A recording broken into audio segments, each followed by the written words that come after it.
In the cold silence of space, Earth looked small, fragile, alone. And for a brief moment in 1961, all of humanity looked up, not at war, not in fear, but in awe. And that smile, that fearless boyish grin that seemed to say, "Let's go higher."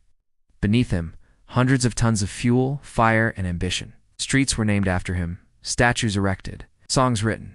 His courage inspired astronauts, engineers, and dreamers for generations. Every April 12th, the world celebrates Cosmonautics Day, not because he won a race, but because he showed us Earth from the outside, as one home without borders. Yuri Gagarin said something simple. "I see Earth. It is beautiful." It wasn't a political statement. He didn't take flags into space. He took humanity. And for 108 minutes, one man carried the dreams of billions beyond the sky. Even now, in space stations above, his image floats, smiling like he always did. Because when Yuri Gagarin left Earth, he didn't escape it. He connected it. Maybe that's why the stars still whisper his name. But behind the fame, Gagarin remained humble. He shook hands with kings and presidents, but returned to his village. He didn't ask for luxury, he asked to fly again. Yet the Soviet authorities were afraid. What if the hero died? They kept him from space, gave him symbolic roles, parade appearances, interviews. But Yuri was still a pilot in his heart. He trained, he taught. And in 1968, he returned to the air in a routine jet training flight. The sky welcomed him one last time. Then, something went wrong. The MiG-15 spun out of control. The crash was instant. Gagarin was dead. He was only 34. The world mourned.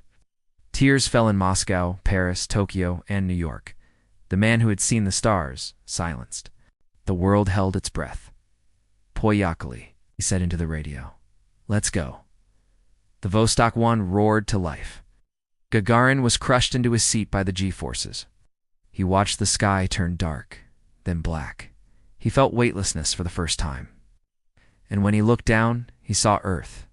Round, blue, silent. The flight lasted only 108 minutes. But in those minutes, history changed.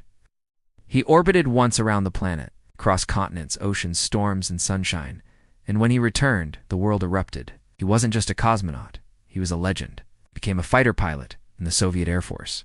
Skilled, disciplined, charismatic. But destiny was waiting. Above the clouds, above the stratosphere, beyond even the blue of the sky. In the late 1950s, the Soviet Union launched the space race with Sputnik. But they wanted more than satellites. They wanted a man to go beyond Earth's cradle. So the selection process was brutal. Over 200 pilots, physical strain, psychological tests, isolation chambers. Gagarin wasn't the tallest. In fact, he was short, just 5'2" inches, but perfect for the cramped capsule. And he had something more, a presence, calm under pressure, a spark. The cosmonaut trainers chose him, because one man had left the planet behind. His name was Yuri Gagarin. He wasn't born into greatness. In fact, he was born into war. In 1934, in the small Russian village of Kleshino, the world was on the edge of chaos. His family lived through the Nazi occupation. Their home was seized. They were forced to live in a tiny hut behind it. But even then, Yuri smiled. He always smiled. As a child, he watched planes fly overhead and imagined himself in the clouds. He built wooden models, read about flight, and dreamed with a hunger only a survivor of war could feel. Years later, he joined a flight school. The instructors quickly saw something in him. He had balance, calm, quick reflexes. April 12, 1961. Yuri sat atop a rocket taller than a cathedral. Soviet citizens wept in joy.